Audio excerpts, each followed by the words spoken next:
Здравейте, добре дошли на видеооглед на двустаен апартамент, находящ се в ЖК Люлин 9 за отдаване под наем. Влизаме в коридора, който е заслан с гранитогрес. След коридора влизаме в дневната, напълно обзаведена, оборудвана с всичко необходимо за живеене. Отоплението е с радиатори ADAX, теца е спрян, но има топла вода. Дограмата навсякъде е алуминиева. Изключително качествена.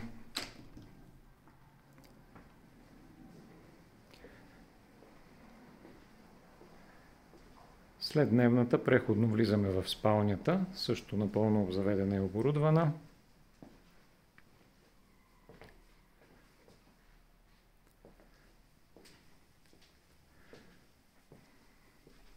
Пред спалнята има тераса, гледа към градинката. Общо взето се намираме изключително близо до метростанция Люлин.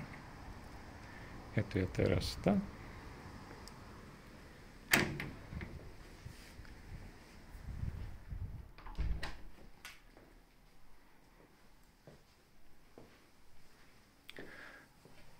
Отиваме към кухнята и сервизните помещения. Един килер до входната врата.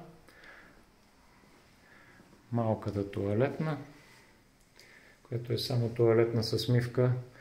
Кухнята също напълно обзаведена, оборудвана. Фурна, котлони, хладилник, съдомиялна и пералня, които са почти нови. И последно влизаме в банята. Банята е, както виждате, изключително добре направена.